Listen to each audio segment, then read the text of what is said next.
Makadini makadini rudzi, ini kuno hupenya.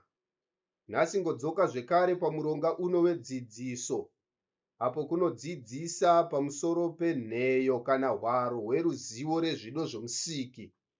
Nguva yakapfuura kwakakurukura pamusoro pemadenga, kuri pagukumba rinonzi pachinogara denga nzvimbo. Nhasi kuri kudarikira mberi pamusoro pehurukuro kana dzidziso zviri maringe nemadenga. Nhasi kuri kufamba kana kuri kuda kudzidzisa pamusoro pepfungwa pfumbamo dzinosevenza nemasaisai gume emadenga gume emusiki awakasika. Asi kana masaisai ivayo emadenga gume ava kusevenza kana kubamba pamunhu, anonge ava kupuhwa mudaidzo unonzi fungo. Chikonzero denga rimwe nerimwe rine nhengo yomuviri inorimiririra inobamba saisai iroro. Saka muviri sezvo chiri chinhu poshi, kana muviri waunganidza masaisai ivayo anobva abambanidzwa rova gukumba rawo ose masaisai gume, ngopaanopuwa mudaidzo unonzi fungo. Saka kunodudza munhu unosevenza nefungo. Hausevenze nemasaisai asi unosevenza nefungo. Chikonzero fungo ndohumwe hwemasaisai gume aripo. Saka mukusevenza nefungo, munhu une pfungwa pfumbamo dzinosevenza kana kubamba mafungo iyayo gume dzaanosevenza nadzo mukuzadzisa donzvo romusiki uchirarama. Saka muna ropi, ropi ngo brain, ropi iye amene ngo unosevenzesa saisai kana fungo redenga rinonzi gadzika. Saka sezvo ropi aine pfungwa pfumbamo, pfungwa idzodzo pfumbamo ngo dzinozosevenzesa mafungo mamwe pfumbamo aya kudai zvose ose mafungo amisikidze hugume huripo. Saka nguchatsanangura pamusoro pepfungwa pfumbamo dzinosevenza naropi. Kana kuchireva pfungwa, kuri kureva chinhu chakapfumba ropi chaanosevenzesa mukuzadzisa zvinhu nacho. Sezvo ropi ari iye anosevenzesa nhengo dzomuviri kudzikokera, zvinosakisa muviri ugone kuzadzisa zvose zvaunozadzisa. Unozadzisa uchichairwa kana kukokerwa naropi. Saka ropi ane zvinhu pfumbamo zvaanosevenzesa kana zvaanosevenza nazvo pakufambisa nhengo dzomuviri nepakuzadzisa donzvo romusiki mumuviri.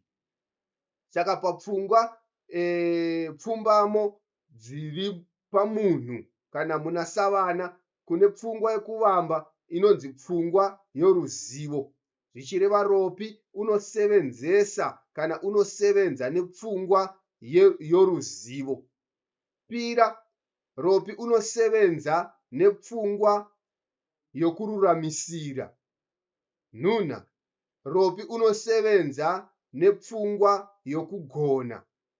Ina, ropi unosevenza nepfungwa yokunaka. Shanu, ropi unosevenza nepfungwa yohushe. Nhunhadzi, ropi unosevenza nepfungwa yohushingi. Nomune, ropi unosevenza nepfungwa yokukomborera. Rusero, ropi unosevenza nepfungwa yokuzvivisira.